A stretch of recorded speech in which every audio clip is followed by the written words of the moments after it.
Hello everyone, welcome to Raksha academy. Myself Shubham. और आज इस सीरीज़ में हम डिस्कस करेंगे अबाउट MPPSC प्री यूनिट 9, जो कि रिलेटेड है इंफॉर्मेशन एंड कम्युनिकेशन टेक्नोलॉजी से। उसमें भी एक बहुत इम्पॉर्टेंट एस्पेक्ट जिसका नाम है ई गवर्नेंस, जिससे प्रीवियस ईयर्स में बहुत सारे क्वेश्चंस पूछे गए हैं। इसके अलावा आगे भी इसके क्या क्वेश्चंस बन सकते हैं, क्या डायमेंशंस हो सकते हैं, इससे रिलेटेड गवर्नमेंट की अलग अलग स्कीम्स, इसको देखते हुए हम चलेंगे और अपना ये वाला टॉपिक फिनिश करेंगे। चलिए, ई गवर्नेंस को सबसे पहले समझते हैं कि आखिर होता क्या है। देखिए, ई गवर्नेंस दो वर्ड से बना हुआ है। पहला होता है ई, जिसका मतलब होता है इलेक्ट्रॉनिक, मतलब कोई भी इलेक्ट्रॉनिक मोड, जैसे कि mobile, laptop, computer, various other aspects. दूसरा है गवर्नेंस।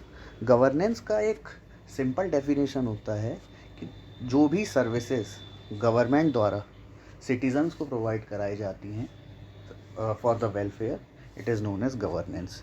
तो जब भी गवर्नमेंट द्वारा गवर्नेंस सिटीज़न को इलेक्ट्रॉनिक मोड में प्रोवाइड कराई जाए, उसको कहा जाता है ई गवर्नेंस। ई गवर्नेंस में सबसे इम्पॉर्टेंट जो एक रोल होता है वो इन 5 पिलर्स का होता है, इसलिए इसको कहते हैं स्मार्ट गवर्नेंस। चलिए देखते हैं स्मार्ट गवर्नेंस का फुल फॉर्म क्या होता है। स्मार्ट गवर्नेंस में सबसे पहले होता है सिंपल। देखिए, सिंपल क्या होता है, अगर हमारी गवर्नेंस हमको इलेक्ट्रॉनिक मोड में उपलब्ध हो जाएगी तो वो काफ़ी सिंपल हो जाएगी सिटीज़न के यूज़ के लिए। उसके बाद सेकंड होता है मोरल। मोरल मतलब गवर्नमेंट सिस्टम टोटली मॉरल तरीके से वर्क करेगा, पंक्चुअलिटी आ जाएगी, जो बहुत ज़्यादा वेट करना पड़ता है वो भी एक तरीके से ख़त्म हो जाएगा इस मोड में। तीसरा होता है अकाउंटेबिलिटी। जब भी हम अकाउंटेबिलिटी की बात करते हैं यूजुअली इथिक्स में, अकाउंटेबिलिटी का मतलब होता है कि गवर्नमेंट या किसी भी जो एक इम्पॉर्टेंट पोस्ट पे इंसान बैठा हुआ है उसके क्या दायित्व बनते हैं फॉर द सोसाइटी। तो अकाउंटेबिलिटी अश्योर करता है ई गवर्नेंस। उसके बाद नेक्स्ट है रिस्पॉन्सिवनेस। देखिए, गवर्नमेंट एक तरीके से इलेक्ट्रॉनिक मोड पर आकर रिस्पॉन्सिबल हो जाएगी, काम को जल्दी जल्दी रिस्पॉन्सिबल वे में कर पाएगी। और फाइनल होता है ट्रांसपेरेंसी। देखिए, RTI जो कि एक इम्पॉर्टेंट पिलर है हमारी इंफॉर्मेशन के लिए, तो RTI में सबसे इम्पॉर्टेंट चीज़ होती है गवर्नमेंट की अकाउंटेबिलिटी और उसके बाद ट्रांसपेरेंसी। इन दोनों डायमेंशंस को कवर करता है ई गवर्नेंस, इसलिए इसको दूसरा नाम दिया गया है स्मार्ट गवर्नेंस। चलिए, ई गवर्नेंस में ई इलेक्ट्रॉनिक होता है। इसके बाद आगे देखते हैं। ये देखिए, जब भी कॉम्बिनेशन होगा इंफॉर्मेशन और कम्युनिकेशन टेक्नोलॉजी का किसके साथ, गवर्नेंस के साथ, तो इन दोनों का एडिशन मिलकर बनेगा ई गवर्नेंस या इलेक्ट्रॉनिक फॉर्म ऑफ गवर्नेंस। चलिए, ई गवर्नेंस से रिलेटेड कुछ अलग अलग डेफिनेशंस जो अलग अलग रिपोर्ट्स या इंस्टीट्यूशंस द्वारा दी गई हैं वो भी थोड़ा एनालाइज कर लेते हैं। Second administrative reforms commission, ARC की रिपोर्ट। यूजुअली ARC की रिपोर्ट हम इथिक्स में पढ़ते हैं। ARC की रिपोर्ट ने ये कहा था कि ई गवर्नेंस जनरली एक फंक्शन होता है जो कि कैरी आउट करा जाता है गवर्नेंस का, किसका यूटिलाइज करके, इंफॉर्मेशन और कम्युनिकेशन टेक्नोलॉजी का। तो ये सेकंड ARC की रिपोर्ट में ई गवर्नेंस से रिलेटेड। इसके बाद वर्ल्ड बैंक कहता है E governance refers to the use of government agencies of information technologies, जैसे कि वाइड एरिया नेटवर्क्स। ये वाइड एरिया नेटवर्क्स हम इंटरनेट में पढ़ते हैं, wide area network, LAN MAN, ठीक है। और इन सब का यूज़ जो कि क्या एबिलिटी रखता है, एक रिलेशन एस्टेब्लिश करने सिटीजन्स, बिजनेस और कोई भी अदर आर्म्स गवर्नमेंट के, मतलब सिटीजन्स का गवर्नमेंट के साथ, बिजनेसेस का गवर्नमेंट के साथ और स्वयं गवर्नमेंट का गवर्नमेंट के साथ रिलेशन बनाने के लिए ई गवर्नेंस एक इम्पॉर्टेंट रोल प्ले करता है। उसके बाद यूनेस्को की डेफिनेशन, ई गवर्नेंस में be understood as the performance of governance via electronic medium in order to facilitate efficient, speedy and transparent process of disseminating information to the public. Simple meaning कि आप electronic medium को use करोगे information public तक पहुंचाने के लिए in an efficient way, speedy way और transparent process रहेगा, ठीक है। आगे देखते हैं। These technologies can serve a variety of different ends. देखिए, ई गवर्नेंस के जो अलग अलग वेरियस एस्पेक्ट्स में यूज़ क्या हो सकते हैं कि गवर्नमेंट की डिलीवरी सर्विसेज की वो बेटर तरीके से करेगा, किसको, सिटीजन्स को। इसके अलावा इम्प्रूव्ड इंटरेक्शन होगा बिजनेस इंडस्ट्री के बीच में गवर्नमेंट के थ्रू। यूजुअली क्या होता है, गवर्नमेंट के कोई नए प्लान्स स्कीम्स रहते हैं जो लेबर तक या फिर एम्प्लॉयर तक पहुंच नहीं पाते हैं। ई गवर्नेंस उस वे में आसानी से इंफॉर्मेशन दूर दूर तक पहुंचा सकता है। सिटीज़न की एम्पावरमेंट होती है, इंफॉर्मेशन से एक्सेस काफ़ी जल्दी मिलता है ई गवर्नेंस से। उसके अलावा गवर्नमेंट का जो मैनेजमेंट होता है उसको भी एफिशिएंट बना देता है ई गवर्नेंस। इसी तरह कुछ ब्रॉड गोल्स हैं ई गवर्नेंस के। बेटर सर्विस डिलीवरी सिटीजन्स को, उसके अलावा ट्रांसपेरेंसी अकाउंटेबिलिटी को एश्योर करता है। इसके अलावा लोगों को इन्फॉर्मेशन जल्दी पहुंचाकर एम्पावरमेंट प्रोवाइड करता है। देखिए, अगर एक एग्जांपल समझे, जैसे आरोग्य सेतु ऐप। आरोग्य सेतु ऐप ने 2020 कोविड लॉकडाउन के टाइम पे इंफॉर्मेशन पहुंचाई। जीपीएस इनेबल्ड बोर्ड से हमको ये समझ में आया कि आसपास कौन सा कोविड पेशेंट है, जिससे हम एम्पावर हो सके इन्फॉर्मेशन को प्राप्त करके। उसके अलावा गवर्नमेंट में एफिशिएंसी बढ़ाता है। अगर हम इसी आरोग्य सेतु ऐप का एग्जांपल लें तो लगभग आज 2 करोड़ वैक्सीनेशन अचीव हो गए हैं, क्योंकि ई गवर्नेंस का यहाँ पर एक बहुत बड़ा रोल है। उसके अलावा इंडस्ट्रीज़ और बिजनेस में इंटरफेरेंस को इम्प्रूव करता है। नेक्स्ट है potential of e governance. Potential क्या है इसका? फास्ट, कन्वीनियंट और कॉस्ट इफ़ेक्टिव सर्विस की डिलीवरी करता है। देखिए किस तरीके से, अगर किसी भी सिटीज़न को कोई भी सर्विस पहुंचानी हो, पहली बात तो काफ़ी चीप हो जाएगी वो। इसके अलावा कन्वीनियंट वे से एड्रेस पर पहुंचेगी और फास्ट डिलीवरी होगी सर्विस की। नेक्स्ट है ट्रांसपेरेंसी, अकाउंटेबिलिटी और रिड्यूस करप्शन। देखिए, ट्रांसपेरेंसी और अकाउंटेबिलिटी कैसे बढ़ेगी? जितना अच्छे से इन्फॉर्मेशन सिटीज़न तक पहुंचेगी उतनी ही ज़्यादा गवर्नमेंट की ट्रांसपेरेंसी समझ में आएगी, और गवर्नमेंट कितनी ज़्यादा अकाउंटेबल है सिटीज़न्स के लिए ये भी समझ में आएगा, जिससे अल्टीमेटली करप्शन कम हो जाएगा। देखिए, होता क्या है, जब भी हम कंप्यूटर्स या वेब सर्विसेज का बहुत ज़्यादा यूज़ करते हैं, उसके कारण क्या होता है, सिटीजन्स ये जान पाते हैं कि उनके राइट्स और पावर्स क्या हैं, जिसके कारण गवर्नमेंट अपना आर्बिट्ररी या डिस्क्रिशनरी पावर पूरी तरीके से नहीं चला पाती सिटीजन्स पर, और काफ़ी सिटीजन्स का कंट्रोल रहता है इंफॉर्मेशन के थ्रू गवर्नमेंट की पॉलिसीज़ पर। नेक्स्ट इसका बेनिफिट है कि गवर्नेंस की जो है वो रीच काफ़ी हद तक एक्सपांड हो गई है, और बहुत ज़्यादा रिमोट एरियाज़ में भी गवर्नेंस पहुंच सकती है।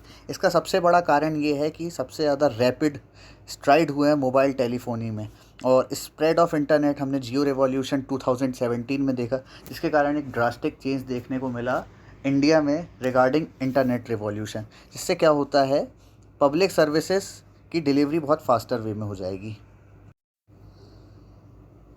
नेक्स्ट है एम्पावरिंग पीपल थ्रू इन्फॉर्मेशन। देखिए, इन्फॉर्मेशन से क्या होता है, जब भी इन्फॉर्मेशन लोगों तक पहुंचती है उसकी एसेसिबिलिटी बढ़ जाती है। ऐसे में सिटीजन्स का गवर्नमेंट पर काफ़ी फेथ इंक्रीज़ हो जाता है, और नए नए व्यूज़ और फीडबैक्स भी गवर्नमेंट को देखने को मिलते हैं।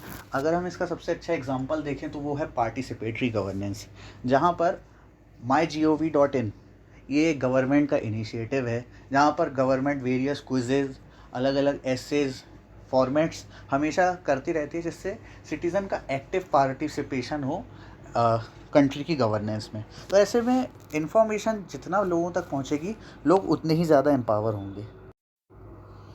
इसके बाद improve interface with business and industry.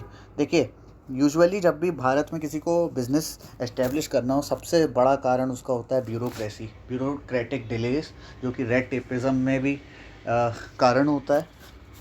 E governance क्या प्रोवाइड करता है? ई गवर्नेंस एक अश्योरेंस देता है कि ऑनलाइन सारे डॉक्यूमेंट वेरिफिकेशन, इसके अलावा एक सिंगल क्लियरेंस विंडो जो कि है कहाँ प्रोवाइड हो जाएगा, गवर्नमेंट का बिजनेस को, विदाउट एनी मिडलमैन, जिससे काफ़ी इम्प्रूवमेंट हो सकता है सर्विसेज का। नेक्स्ट है पिलर्स ऑफ ई गवर्नेंस। देखिए, अब यहाँ से प्री के लिए फैक्चुअल क्वेश्चन बन सकते हैं, ठीक है, कि क्वेश्चन आ सकता है कि 4 ऑप्शन देगा वो और पूछेगा which of the following is not the pillar of e governance, फिर एलिमिनेट करने में प्रॉब्लम होगी। इसलिए हम चारों पिलर्स को अच्छे से याद कर लें, जिसमें हम एलिमिनेट कर पाएंगे आसानी से कि कौन सा पिलर नहीं है ई गवर्नेंस का। चलिए देखते हैं 4 पिलर कौन से हैं। सबसे पहला है प्रोसेस, नेक्स्ट है पीपल, जनता, नेक्स्ट रिसोर्सेस और लास्ट टेक्नोलॉजी, PPRT। तो ये 4 पिलर्स हैं ई गवर्नेंस के। जैसे डेमोक्रेसी के पिलर्स होते हैं लेजिस्लेचर, एग्जीक्यूटिव, जुडिशरी और चौथा हिडन पिलर मीडिया। अगर ये चारों पिलर्स हट जाएं तो डेमोक्रेसी काफ़ी हद तक प्लंडर हो सकती है। इसलिए उसी तरीके से ई गवर्नेंस के भी ये 4 पिलर्स हैं, प्रोसेस, पीपल, रिसोर्सेज, टेक्नोलॉजी, जो कि बहुत ज़्यादा इंपॉर्टेंट हैं ई गवर्नेंस को वर्कआउट करवाने में। देखिए, एक सिंपल सा प्रोसेस होगा तभी ई गवर्नेंस अच्छे से वर्क होगी। अगर बहुत ज़्यादा कॉम्प्लिकेटेड प्रोसेस होगा तो मोबाइल पोर्टल्स, क्योंकि भारत में एक बहुत बड़ा क्राउड ऐसा है जो कि मोबाइल टेक्नोलॉजी से उतना ज़्यादा अवेयर नहीं है। ऐसे में मोबाइल टेक्नोलॉजी से अवेयर कराने के लिए प्रोसेस काफ़ी सिंप्लीफाइड होनी चाहिए ताकि हर यूज़र ई गवर्नेंस का प्रॉपरली यूटिलाइजेशन कर पाए। नेक्स्ट है पीपल, सबसे इम्पॉर्टेंट पिलर है ई गवर्नेंस का। अगर जनता ही नहीं होगी तो ई गवर्नेंस का कोई सेंस नहीं है, क्योंकि governance is basically for the welfare of the people. उसके अलावा रिसोर्सेज, देखिए रिसोर्सेज का यूटिलाइजेशन और एलोकेशन ये दोनों ज़रूरी हैं गवर्नेंस के प्रोस्पेक्ट में।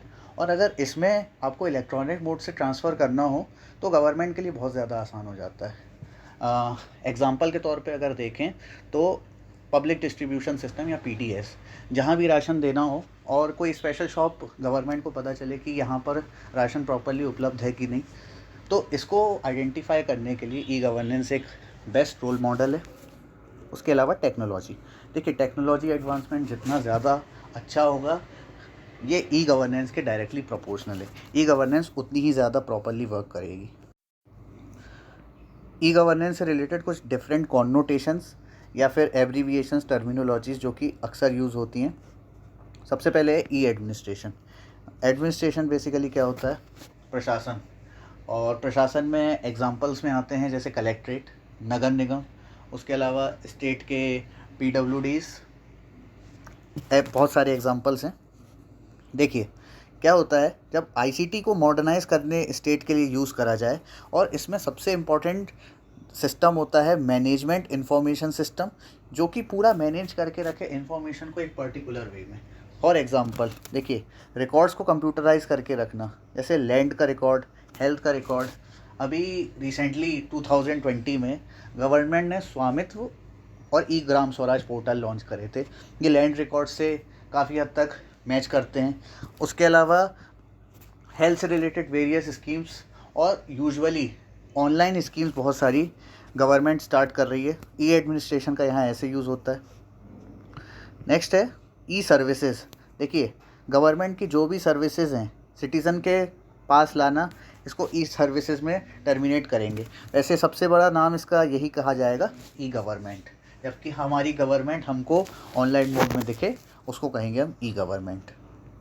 ई डेमोक्रेसी, कोविड में हमने देखा कि पार्लियामेंट बहुत लंबे समय तक सेशन में नहीं था। इस कारण से कुछ ऐसे पोर्टल्स या ऐसी सर्विसेज बनाई जाएं जो कि डेमोक्रेसी, हमारे legislative assemblies, legislative councils, even parliament, इन सबको ऑनलाइन मोड में ले आया जाए। इसके लिए ई डेमोक्रेसी का यूज़ हो सकता है। उसके अलावा देखिए जब भी सिटीज़न का ग्रीवेंस हो उसका रेड्रेसल करने के लिए, सॉल्यूशन करने के लिए ई डेमोक्रेसी, रेफरेंडम कराने के लिए। देखिए डायरेक्ट डेमोक्रेसी में हम पढ़ते हैं referendum. India is a indirect democracy, जहाँ पे यूजुअली रेफरेंडम बहुत कम केसेस में हुआ है, लेकिन रेफरेंडम डायरेक्ट डेमोक्रेसी जैसे कि स्विट्ज़रलैंड में होता है। ये रिलेटेड होता है किसी भी स्कीम या बिल से। अगर उसको भी इलेक्ट्रॉनिक मोड में एप्लीकेबल कर दिया जाए तो वो कहलाएगा e democracy. Interaction in e governance. Interaction मतलब यहाँ पर अब कोई 2 पार्टी शामिल होंगी इलेक्ट्रॉनिक मोड में। चलिए इसको देखते हैं क्या है ये। यहाँ पे 2 पार्टीज़ मेनली कौन सी होंगी? सबसे पहले गवर्नमेंट टू सिटीज़न, इसको हम G2C, ई कॉमर्स में G2C मॉडल, ई गवर्नेंस में वैसे ज़्यादा यूज़फुल होता है। उसके अलावा अगला है G2G, गवर्नमेंट टू गवर्नमेंट। देखिए कई गवर्नमेंट के बड़े डिपार्टमेंट्स होते हैं जो छोटे डिपार्टमेंट्स को कोई भी ऑर्डर देते हैं, उसके लिए ई गवर्नेंस का एक पर्टिकुलर यूज़ है।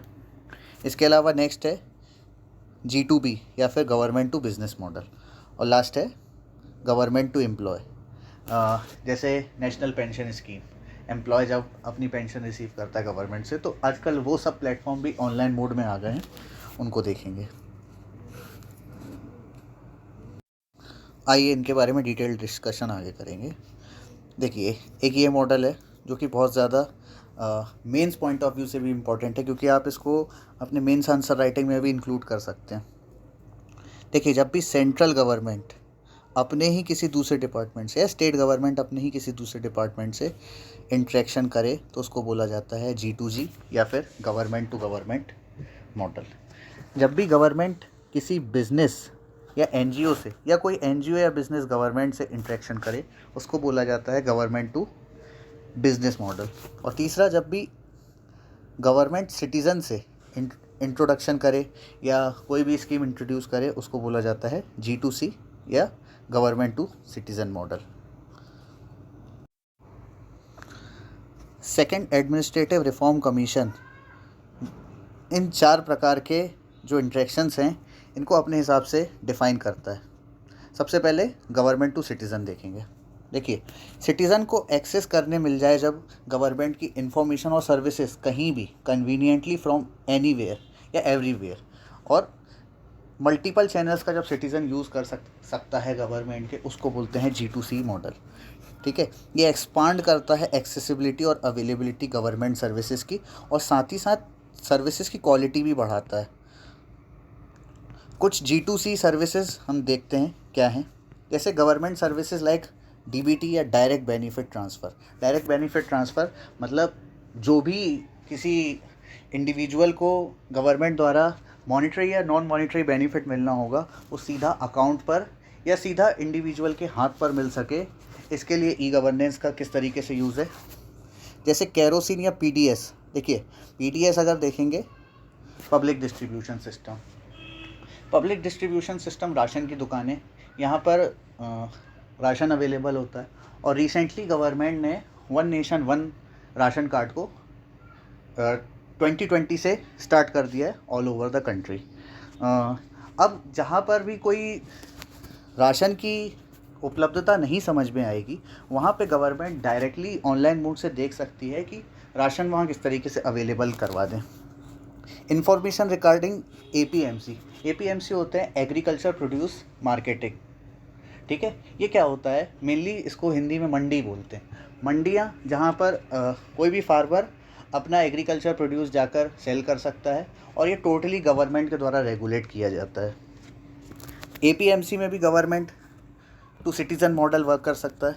उसके अलावा ENAM, national agriculture market place, जो कि इलेक्ट्रॉनिक मोड में अवेलेबल हो, उसको बोलेंगे ENAM। ठीक है, यहाँ पर information regarding soil health card भी बनता है आजकल, जो कि आपकी सॉइल की पूरी तरीके से टेस्टिंग करने के बाद बता सकता है कि सॉइल फर्टाइल है या इनफर्टाइल है, या फिर कैसे न्यूट्रिएंट्स की उसको रिक्वायरमेंट है। हेल्थ केयर सर्विसेज भी प्रोवाइड कर सकती है गवर्नमेंट, जैसे ममता, जो कि मदर और चाइल्ड ट्रैकिंग सिस्टम है, गुजरात की गवर्नमेंट द्वारा चलाया जा रहा है, ममता। ठीक है, उसके अलावा औषधि, राजस्थान गवर्नमेंट द्वारा इम्प्लीमेंट किया जा रहा है। इन सब के अलावा गवर्नमेंट ऑफ इंडिया भी नेशनल डिजिटल हेल्थ मिशन को प्रमोट करने में और लगातार उस पर काम किया जा रहा है, जल्दी इम्प्लीमेंट वो भी होगा।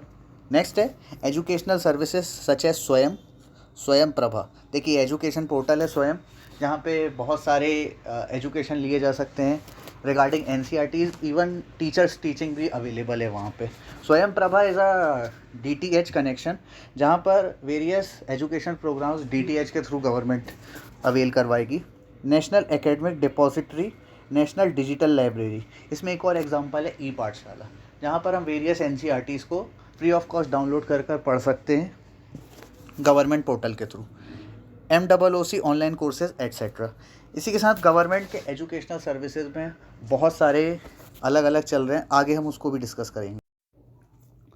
ट्रांसपोर्टेशन सिस्टम में भी रजिस्ट्रेशन ऑफ मोटर व्हीकल्स, जैसे कि आरटीओ से, और उसके अलावा ड्राइविंग लाइसेंस इशू करना, परमिट्स, एक स्टेट से दूसरे स्टेट या इंटर स्टेट जब भी ट्रांसपोर्ट होता है परमिट्स की ज़रूरत होती है, उन सबको इशू करना, टैक्स फ़ी कलेक्शन, टोल्स और वेरियस जो सर्विसेज है जैसे cash bank challan, control of pollution, ये सब ऑनलाइन मोड से G2C मॉडल में इंक्लूड होते हैं।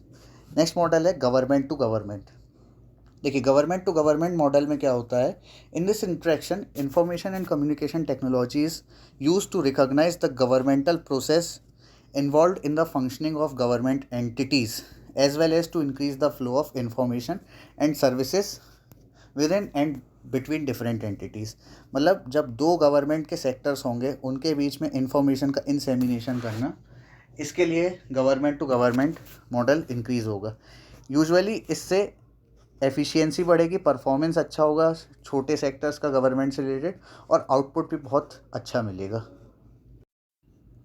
गवर्नमेंट टू गवर्नमेंट सर्विसेज से रिलेटेड कुछ जो स्पेशल स्कीम्स या पोर्टल्स चल रहे हैं उनको देखते हैं।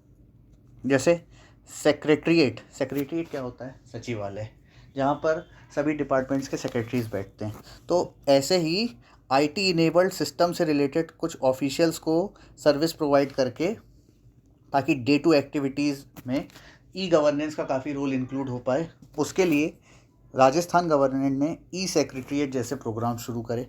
इसके अलावा आंध्र प्रदेश सरकार ने स्मार्ट गवर्नमेंट, शॉर्ट में बोलेंगे स्मार्ट GOV, ठीक है, ऐसे प्रोग्राम शुरू करे, जिसका फ़ायदा क्या है कि सारे ऑपरेशंस इनके स्ट्रीमलाइन हो जाएंगे, सब कुछ समझ में आएगा किस तरीके से हो रहा है, एफिशिएंसी बढ़ेगी, और नॉलेज मैनेजमेंट इम्प्लीमेंटेशन भी होगा कि किस तरीके से ऊपर से नीचे तक स्ट्रीमलाइन होते हुए कैसे काम हो रहा है, वो भी समझा जाएगा। नेक्स्ट मॉडल है government to business model. Government to business model में कुछ ऐसे टूल्स प्रोवाइड कराए जाते हैं गवर्नमेंट द्वारा, जिससे बिजनेस ऑर्गेनाइजेशंस बहुत ज़्यादा हद तक इंटरेक्ट कर सकें गवर्नमेंट के साथ। देखिए, कुछ मॉडल्स जो कि फ़ायदा किस तरीके से पहुंचाते हैं, जैसे टैक्स कलेक्शन एज कर देते हैं, और बिजनेस ऑर्गेनाइजेशंस को भी टैक्स जमा करने में काफ़ी आसानी होती है। इसके अलावा पेटेंट क्या होता है, जब भी कोई कंपनी कुछ नया इनोवेशन करती है या कोई भी इंडिविजुअल कोई इनोवेशन करता है, अब वो पर्टिकुलर इनोवेशन उसी की है, इस बात को अश्योर करने के लिए पेटेंट करवाना पड़ता है। तो ये पेटेंट करवाने के लिए भी ई गवर्नेंस का एक बेटर रोल है। उसके अलावा सभी प्रकार के बिल्स या पेनाल्टीज़ जो भी ऑर्गेनाइजेशंस पर होती हैं वो जमा कर सकते हैं फास्टर वे में, और सभी इंफॉर्मेशंस, रूल्स एंड डेटा जो कि गवर्नमेंट को बिज़नेस तक पहुंचानी हो, जैसे लेबर कोड बिल्स आए थे पिछले साल, ये सब बिज़नेस ऑर्गेनाइजेशन तक पहुंचाने के लिए ई गवर्नेंस का गवर्नमेंट टू बिज़नेस मॉडल काफ़ी हेल्पफुल है। कंप्लेंट्स का भी जल्दी रीएड्रेसल होता है ई गवर्नेंस के मॉडल से। कुछ G2P मॉडल पर आधारित प्रोजेक्ट्स जो चल रहे हैं, जैसे कि ई प्रोक्योरमेंट मॉडल, जो कि आंध्र प्रदेश और गुजरात दोनों गवर्नमेंट चला रही हैं। इसमें क्या होगा, reduce the time and cost of doing businesses for both vendors and government. देखिए, यूजुअली जो क्लियरेंस नहीं मिल पाता है जल्दी, ऐसे में single clearance window faster mode में अप्लाई करने या प्रोवाइड करने के लिए ई प्रोक्योरमेंट प्रोजेक्ट जो है आंध्र प्रदेश गुजरात सरकार ने चलाया है अपने अपने बेसिस पर। डिफेंस ई प्रोक्योरमेंट पोर्टल, देखिए आजकल डिफेंस में भी बहुत सारे ऐसे सेक्टर्स हैं जहाँ प्राइवेटाइजेशन हो रहा है, जहाँ पर प्राइवेट कंपनीज कुछ वेपन्स या कुछ बनाती हैं जो कि गवर्नमेंट को प्रोक्योर करने हो। ऐसे में फास्टर वे में डिफेंस ई प्रोक्योरमेंट मॉडल काफ़ी हेल्पफुल है। गवर्नमेंट ई मार्केट प्लेस, देखिए गवर्नमेंट टू सिटीज़न, और इसके अलावा जहाँ कोई बड़े किसान होते हैं जो कि एक बल्क में बिज़नेस करते हैं, तो गवर्नमेंट टू बिज़नेस मॉडल में भी गवर्नमेंट ई मार्केट प्लेस और नेशनल एग्रीकल्चर मार्केट प्लेस इसका एक रोल है। उसके अलावा नेक्स्ट है MCA 21। देखिए, मिनिस्ट्री ऑफ कॉरपोरेट अफेयर्स का जो है एक पोर्टल है, जहाँ पर आसानी से रजिस्ट्री रिलेटेड सर्विसेज ऑनलाइन और सिक्योर वे में हो जाती है ऑर्गेनाइजेशंस की। इसके बाद लास्ट है गवर्नमेंट टू एम्प्लॉयज़। देखिए, ये किस तरीके से होता है, एक रिलेशनशिप एस्टेब्लिश हो सके गवर्नमेंट और सभी एम्प्लॉयज़ के बीच में। यूज़ क्या होता है, बेसिकली। देखिए, एम्प्लॉयज़ का पता चल सके कि उन्होंने एनुअल कितनी लीव मिलनी है और साथ ही साथ वो कितनी लीव्स ले सकते हैं। उसके अलावा बैलेंस ऑफ लीव मेंटेन कर सके, सैलरी पेमेंट रिकॉर्ड्स उनके मेंटेन हो सकते हैं, और जितनी भी अदर एम्प्लॉय और गवर्नमेंट से रिलेटेड एक दूसरे के इंटरेक्शन होते हैं वो इस मॉडल के थ्रू हो सकते हैं।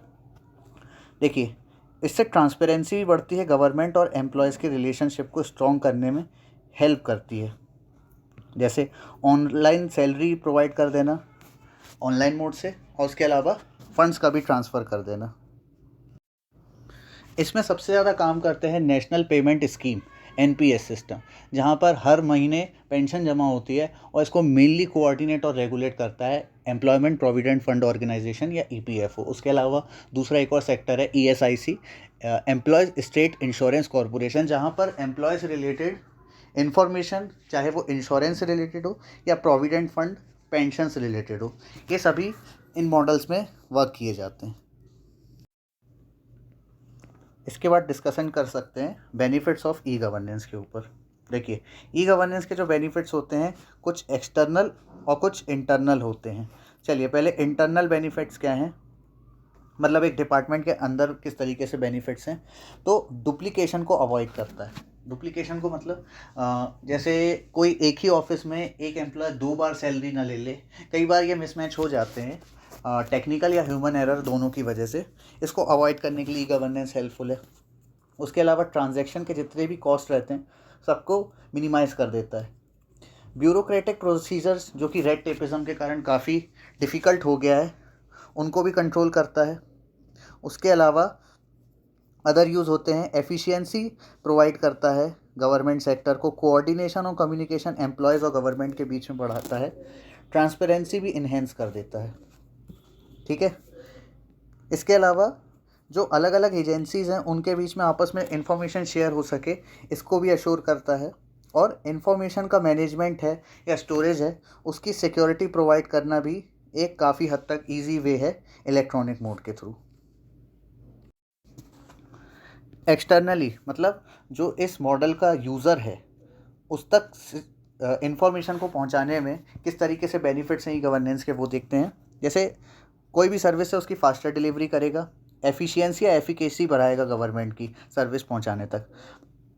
सर्विस जो है उसकी फ्लेक्सिबिलिटी को एक्सटेंड करेगा, मतलब कितना रिमोट एरियाज़ तक सर्विसेज जा सकती है, इसमें ई गवर्नेंस का एक मेजर रोल है। उसके अलावा इनोवेशन प्रोवाइड करता है, नई नई इनोवेशन कंटिन्यू आती रहती हैं। पार्टिसिपेशन किसी का भी, चाहे वो बिजनेस ऑर्गेनाइजेशन हो, एम्प्लॉय हो या सिटीज़न हो, सबका बढ़ेगा। सिटीज़न को पर्टिकुलरली एम्पावर करेगा, क्योंकि हमने 4 पिलर्स देखे थे जिसमें सबसे इंपॉर्टेंट पिलर्स था पीपल। तो पीपल या सिटीज़न को एम्पावर करेगा और सिटीजन्स का पार्टिसिपेशन भी बढ़ाएगा, डेमोक्रेसी के हेल्दी पार्टिसिपेशन। अब डिस्कस करते हैं evolution of e governance in India, मतलब भारत में हिस्टोरिकल बैकग्राउंड क्या था ई गवर्नेंस का, वो देखते हैं। देखिए, सबसे पहले अगर देखा जाए टाइमलाइन में, तो गवर्नमेंट ऑफ इंडिया ने इस्टेब्लिश किया था 1970 में डिपार्टमेंट ऑफ इलेक्ट्रॉनिक्स।